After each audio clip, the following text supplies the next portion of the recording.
یہ انسانیت کی تذلیل ہے کہ اگر بیٹی پیدا ہوتی ہے تو تم اپنا چہرہ جو ہے وہ بگاڑ لیتے ہو. ہماری سوسائٹی کے اندر یہ ایک المیہ ہے، یہ ایک اسٹیریو بنا ہوا ہے کہ بیٹی جو ہے وہ تو بیڈ انویسٹمنٹ ہے. Daughter is a bad investment. کیوں؟ آپ کو ریٹرن میں کچھ نہیں ملے گا، وہ تو اپنے گھر چلی جائے گی.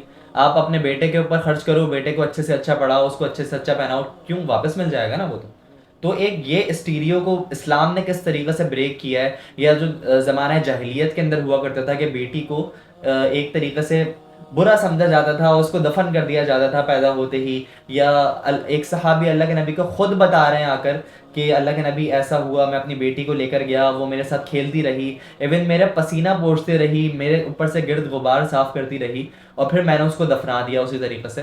تو اگر ہم اس کے اوپر تھوڑی سی بات کر لیں، کیا اس daughter really a bad investment? دیکھیں، بیٹی کی جب آپ نے بات کر ہی دی اور آپ نے یہ بھی بتا دیا کہ حضرت محمد صلی اللہ علیہ وسلم اور حضرت فاطمہ رضی اللہ تعالیٰ عنہ کا جو ایک محبت بڑا جو ہے، ایک تو بیٹی باپ بیٹی کا رشتہ، پھر آپ صلی اللہ علیہ وسلم کی جو ہے ڈفرینٹ احادیث تھے اور ڈفرینٹ اعمال تھے جو ان کے لیے جو پیار نظر آتا ہے، تو وہ تو جو ہے نا قابل بیان ہے. اور دیکھیں، اتنا پیار کہ آپ صلی اللہ علیہ وسلم کے جانے کے بعد، رحلت فرمانے کے بعد، حضرت فاطمہ بھی جو ہیں سب سے پہلے آپ صلی اللہ علیہ وسلم سے ان سے جا ملی. تو جو آپ نے بات کی زندہ درگور کر دیے جاتے تھے، اس کو پھر قرآن نے اس طریقے سے ذکر کیا کہ وَإِذَا بُشِّرَ أَحَدُهُمْ بِالْأُنثَىٰ، کہ اگر کسی کو اس بات کی خوشخبری دی جاتی کہ تمہارے یہاں بیٹی پیدا ہوئی ہے، تو ظَلَّ وَجْهُهُ مُسْوَدًّا، تو اس کا جو چہرہ ہے نا وہ کالا ہو جاتا تھا. یعنی کہ اس کو جو ہے نا، اور لوگوں کی اس کو جو ہے خوف اس کے دل میں بیٹھ جاتا تھا کہ اب کیا کروں، اب تو میرے گھر بیٹی پیدا ہو گئی. تو پھر اسلام نے آ کر بیٹی کی پیدائش پر غم و غصہ کرنے والوں کو جو ہے جاہلیت کی رسم قرار دیا اور انسانیت کی تذلیل قرار دیا کہ یہ انسانیت کی تذلیل ہے کہ اگر بیٹی پیدا ہوتی ہے تو تم اپنا چہرہ جو ہے وہ بگاڑ لیتے ہو. اچھا آپ یہ دیکھیں نا ایون، ہم بیٹیوں کے بارے میں بات کر رہے ہیں. اللہ کے نبی کو اللہ تعالیٰ نے جو بیٹے دیے، اللہ تعالیٰ نے لے لیے نا واپس. وہ ان کا سہارا کون بنی؟ ان کی بیٹیاں بنی.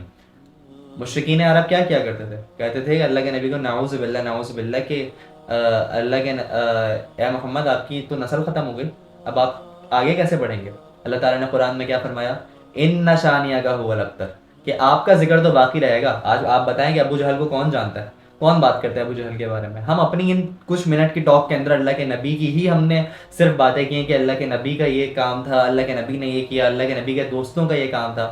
ابو لہب کو آج کون جانتا ہے؟ کوئی نہیں جانتا. جو مذاق اڑانے والے تھے اللہ تعالیٰ نے ان کو نشان عبرت بنا دیا. اور آپ کی آل بھی جو ہے آپ کی بیٹی سے چلی. بالکل ایسا ہی ہے، کنٹینیو ہوا.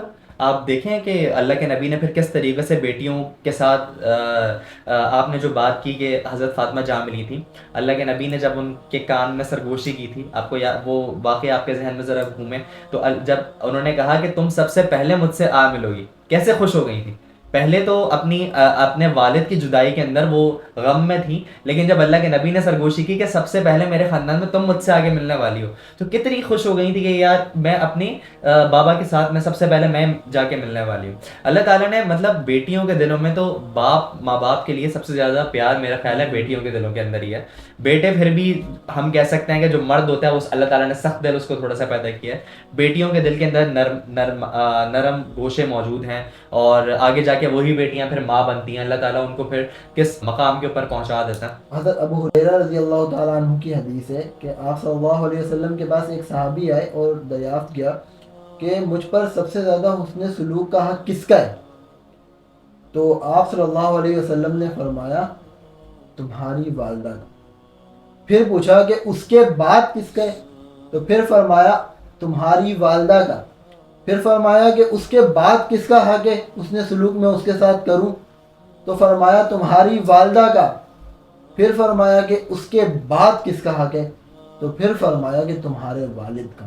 3 درجے، یعنی کہ 3 درجہ جو ہے والدہ کو والد سے برتر قرار دے دیا. جو میں نے آپ کو اسٹارٹنگ میں بات کی ڈگنیٹی کی، تو اس میں جو ہے اسلام عورتوں کو مردوں سے بھی اوپر جو ہے درجہ دے دیتا ہے. ایسا ہی ایسا ہی ہے. اور اچھا دیکھیں سوسائٹی کا المیہ تو آپ یہ دیکھیں کہ بیٹی پیدا ہوتی ہے، ساس ہے، اس کی طرف سے کتنا پریشر ہوتا ہے کہ بیٹا ہونا چاہیے. مطلب ایک عورت ہی عورت کے ہونے پہ غم کا اظہار کر رہی ہوتی ہے.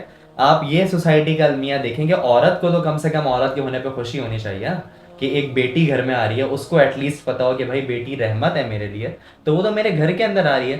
سب سے پہلا جو پریشر ہوتا ہے نا وہ ساس کی طرف سے ہوتا ہے. آپ یہ دیکھیں, یہ سب سے پھر بڑا یہ المیہ تو ایک یہی ہے. پریشر ہوتا ہے. دیکھیں پھر اس کے بعد کیا ہوتا ہے کہ ایک بیٹا ہوتا ہے آپ کا, اگر فار ایگزامپل یا ایک دو بیٹے ہیں, دو تین بیٹیاں ہیں, تو جو ہے ہمارے جو پیرنٹس ہوتے ہیں ان کی بھی جو اٹینشن ہوتی ہے زیادہ تر جو ہے لڑکوں پر ہوتی ہے, بالکل لڑکیوں ایسا پر ہے, نہیں ہوتی. ایسا ہے.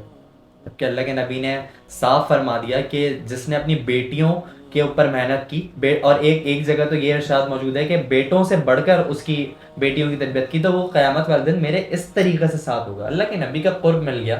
ہمارا الٹیمیٹ گول کیا ہے؟ الٹیمیٹ گول تو ہمارا جنت ہی ہے نا. اس دنیا سے نکلنے کے بعد جو ہمارا جو فائنل ریسٹنگ پلیس ہے وہ تو ہمارا انشاءاللہ اللہ تعالیٰ ہم سب کو جنت میں جگہ دے, تو وہ تو جنت ہے. تو وہاں پہ اگر اللہ تعالیٰ کے نبی جس کے لیے پوری کائنات بنائی گئی اس کا ہمیں قرب حاصل ہو جاتا ہے, اس سے بہتر ہمارے لیے کیا چیز ہوگی.